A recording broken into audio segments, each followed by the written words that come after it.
Hey guys, what's going on? Coming at you with a weekend video here. So I just want to go over some things that happened this week between PPI, CPI, general market trends and stuff like that. So my opinion, the market is overreacting to everything that's going on with all the data that we got this weekend. The whole thing going on overseas that I don't want to say because I don't want to get the YouTube algos all mad at me, but that whole thing caused a little bit of tension. It's not going to cause much of the market an issue though. So that's something that we have to keep in mind. So this is obviously a finance channel. I'm not taking sides on, that whole situation over there. There's other channels for that.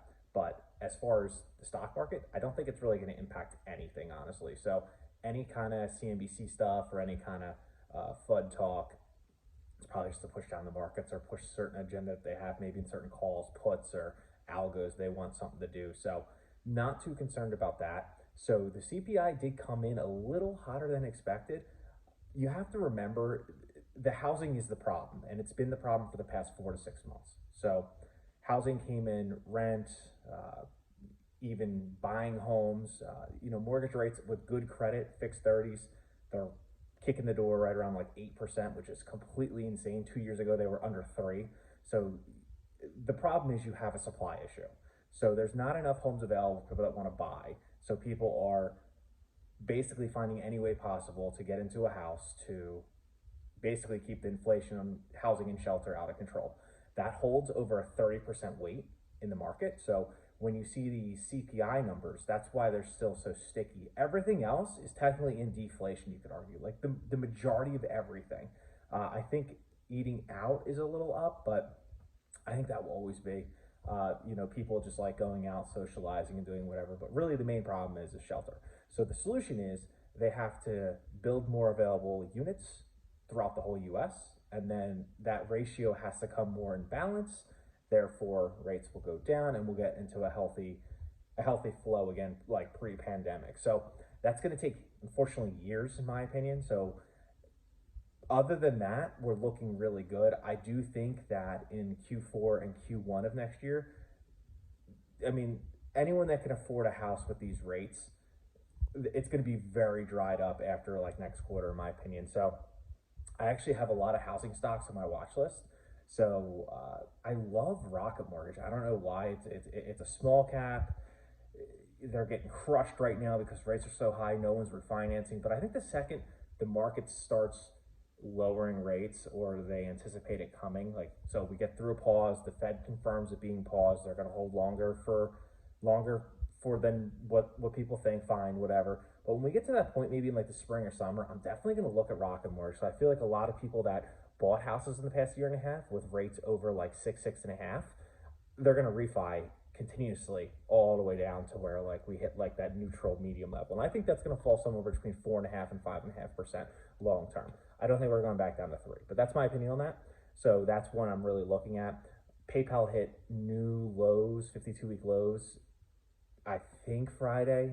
They're at like 5, 6 year lows right now. So that's one I actually bought Friday or yesterday. I'm looking at Enphase. Enphase rallied up a little bit. My position is pretty big. It's a top 4 position of mine now. I hold about 20 stocks. So that rallied up off like the 111, 112 lows. I think we're sitting at like 118, 120 right now. So not interested in building that. If I was starting a new portfolio or started from scratch right now, definitely a buy for sure. I mean, it's a steal. There's federal money going to solar and EV. They are by a landslide the most profitable, best company in my opinion in the solar industry. So that's a play I definitely want to be a part of when rates start dropping and then people start reinvesting in their houses again. So when rates are really high or people are worried about their jobs or whatever, people cut back on upgrading their homes. So you have to remember that we're going through like a real squeeze of that right now. So um, I'm not too worried about it, but Enphase is one I'm looking at, and those are really the two main focuses. I do like Disney. I know that's really not a popular stock right now. I know a lot of people on social media don't like it, and a lot of younger people. But I do feel like yeah, they're dumping $60 billion into their parks and stuff like that within the next 10 years. That is a lot of money. That might be too much, but that is their cash cow. So Disney's going nowhere. So I do like that. They're at like 5, 6 year lows. They will bring back their dividend eventually. So that is one I want to be a part of. I'm building that up to be a top 10 position of mine. So that is another one I am looking at and buying actively. So obviously all the large caps and the fintechs, I really loaded the boat last summer and fall in those. So I haven't bought any NVIDIA, no Meta, no Shopify, none of those stocks since about a year ago at this point, which is crazy to think because I remember that like it was yesterday. So that's really all I got. I might make a video later tonight on maybe buys I'm going to be looking at in a little more detail next week. So if you guys like this channel, I'm trying to get to 1,000 subs by the end of the year.